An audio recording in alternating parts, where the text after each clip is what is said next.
back to Horn the Collector with me, Jace, and today I'm doing a video on, well, I was thinking about, at the moment, Lord of the Rings is massively in the spotlight, maybe more so than it's been in, or certainly the last 20 years, and with all these statue companies, seemingly every month we've got another statue company coming along and doing more pieces for the Lord of the Rings range. I thought it was a pretty good idea to discuss the different formats, because at the moment I have, no, I'm not doing environments. I'm not doing environments because they're on their own. They're not figures, are they? They're not characters. They're environments. So because currently I have a bust, I have a diorama, and I have a couple of statues. So I thought it was, and also I have all three of those formats and environments, a couple of environments, on pre-order. One of the dioramas I've got coming is the incredible Escape Off the Road by Weta, which apparently is due Q2 of this year, so hopefully not too long to wait on that. And also, I suppose this is a diorama, is the Bilbo in Bag End, which is Q1, so I'm assuming that could be released, or I'll get the email at least saying it's going to be due for shipping any time now, so fingers crossed on those. Yeah, and obviously I've got loads of statues by Prime 1, which should be coming at some point, and I have a couple of busts on pre-order as well.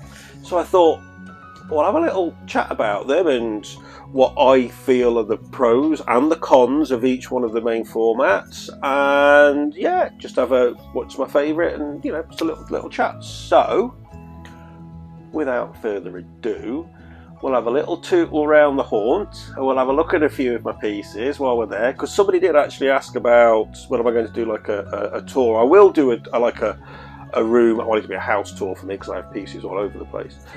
Well, I've got a few more here. I'd like to get a few more of my pre-orders in, and then there's a bit more to sort of go around and look at, but I'm going to move around anyway. Now, through the magic of editing, you don't need to see me carting all my stuff around. So let's go, shall we? I'm going to have a look at the first piece, and we'll have a little chat about them when we get there. So I'll see you in a second. Okay, here we go. First ones to cover then. First format is dioramas and the pros and cons. Now, this is the first diorama I've ever owned, and as you can no doubt tell, this is the somewhat fantastic Gandalf Lys versus the Balrog by Prime 1 Studio. And the LEDs aren't looking too fantastic at the moment because, one, I've got a light on and it's daylight outside, so it looks better at night, but I thought I'd flick them on anyway. So what are the pros? Well, the pros are, as you can see, you're getting a lot more detail. You're getting, well, I say you're getting a lot more. You're getting a lot of sort of information and detail because you're getting a scene, you're getting an iconic scene.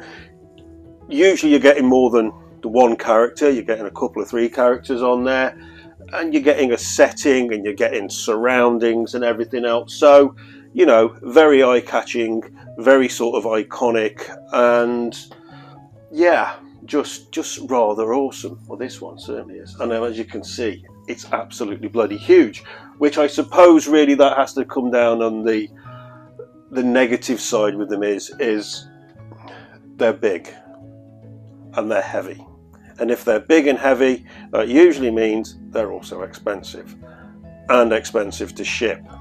So, as is going to be the case now with most certainly the things that I collect, and I'm guessing most of the things you guys collect, price is always going to be you know, the negative side. There isn't much now in the collecting hobby where people talk about having good value. You know, it's become very scarce and getting scarcer. So yeah, size, weight, shipping costs, price of it, all things that need to be considered before you're buying one, as is the footprint. You know, these generally are big pieces, although in all fairness, as you'll see in a bit, with Prime 1 their bases are big anyway, and the footprint of this really isn't much bigger than that of Sauron, who we'll get into in a minute. Obviously, the size of them, weight, price, all need to be considered when buying one. And also, they're not available that often. You don't tend to get a large number of dioramas made. I've not seen many anyway. And also, certainly for me, very limited to how many dioramas I can physically display once I get the escape off the road. The bilbone bag ain't such an issue because it's not very tall, it's not very wide, but the escape from the road is. After that, I'm going to be very limited to how many more dioramas I can have. Realistically, I'm probably looking at only one more. So again, that's an issue for me. But the positives for me still make dioramas well worthwhile to get rid of. Okay, anyway, we've rode on long enough about dioramas. Let's move on to the next one, shall we? This way. Okay, the next one is busts. And here we have a 1:1 scale Lurtz bust. This is a custom piece, by the way. I had this made. And I'm quite surprised how much I like busts. Now, I always, well, I think they are. Busts are, you tend to have a more sort of select market goes for them, you know. But I think they're becoming massively more popular. Certainly in the short time I've been collecting, they seem to be much more popular than they used to be, how people used to talk about them 5 years ago when I started getting into the hobby. And I've got to say, with a bust, I mean, what is it you're going for? You're going for the complete package on realism, aren't you? It's 1:1 scale, it's the person, it's the actor, it's whomever. They're there in the room with you. It's all over realism and the effect. And I'm quite surprised because this is a 1:1 scale, and Lurtz, as you can see, he's huge, and the footprint isn't very big at all. It isn't very big at all. He's not heavy because he's silicon. He doesn't take up a great deal of room on the base. I've had a little pedestal made, custom made, didn't cost me a great deal of money. If you're skilled, you could easily make one yourself. And I can honestly see what the attraction of busts is now. Now, I have got, obviously, the Sinter version of the Balrog bust by Queen Studios on pre-order. And I also have the 1:1 scale Ringwraith by Infinity Studios. Now, the Sinter Balrog one is small. It's a small version. I have no idea what scale that comes at, but it's a lot smaller than a Balrog. And the Nazgul one, 1:1, that's going in my spare bedroom. And again, those two pieces, I've gone for them. I've got to be honest, more because I wanted the Queen Studios piece and I wanted an Infinity Studios piece. But I like the fact that they don't take up a massive amount of room.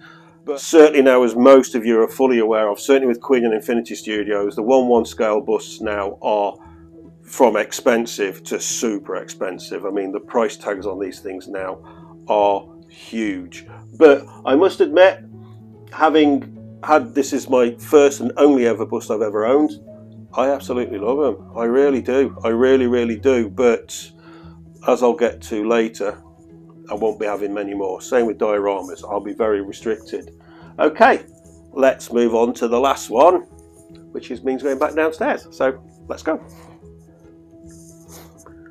While we're still on the subject of busts, I just remembered as I was coming back downstairs, it was worth noting that I recently got these quarter scale busts, which are made by Weta.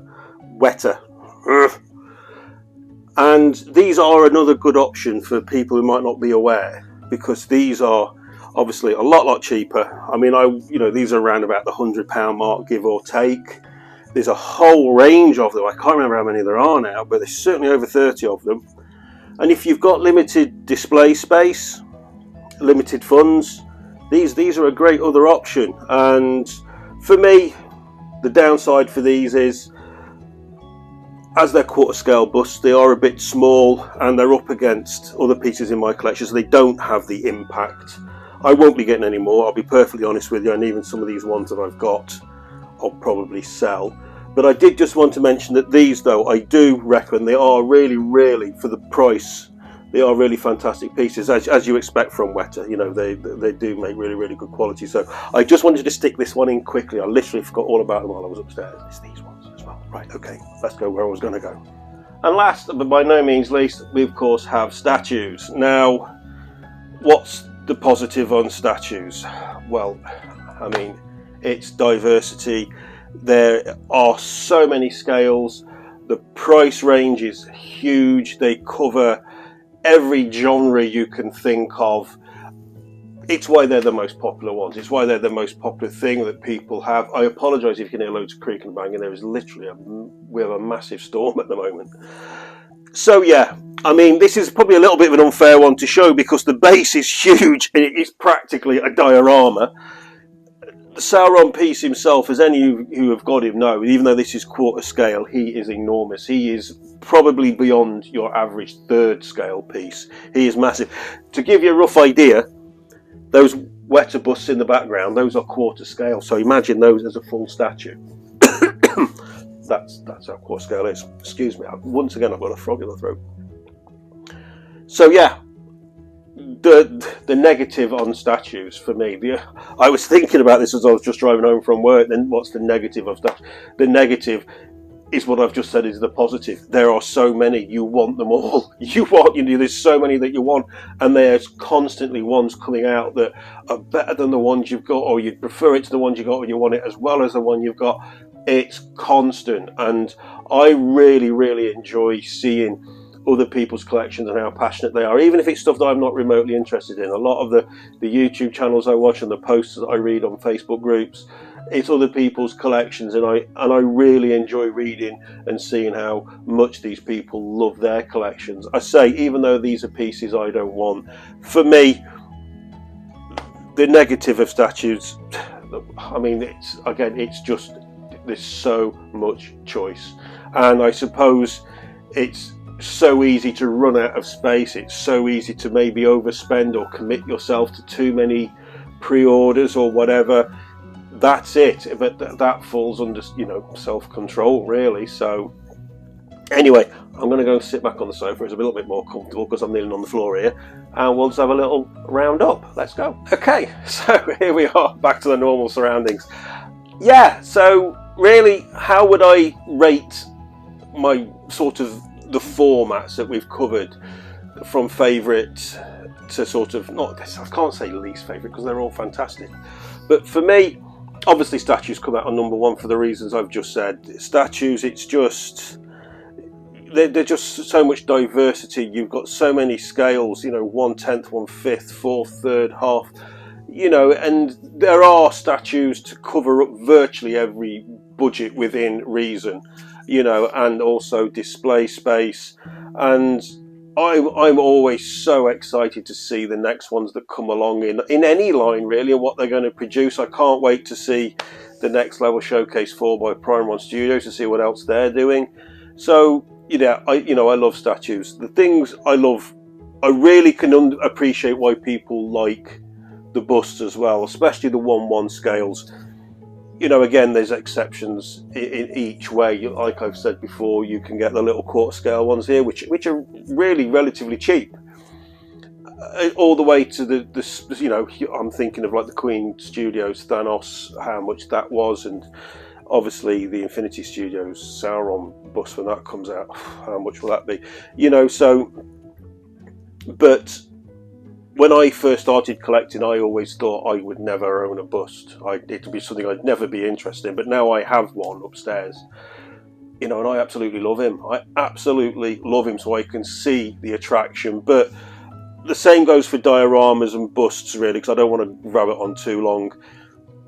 The priority for me will always be my statues. They will always be a priority over busts and over dioramas, so that's it really. So I kind of just wanted to just sort of do this video just to because I say, as I started this video out by saying, there is just so much stuff coming out with the Lord of the Rings at the moment, and I think it's only going to accelerate given just how much in the spotlight with the Rings of Power coming out. Lord of the Rings is at the moment, and as we all know, there seems to be every month there's another statue company which has gained the license to produce pieces for the range. So yeah, so let me know in the comments below, guys, your favourites. I'm sure most of you are sort of in the same mould as me really, in what you prefer. I know a lot of you have discussed your collections with me and even sent me images of stuff that you've got. Some of you guys I know on Facebook, and I know exactly what you've got in your collections.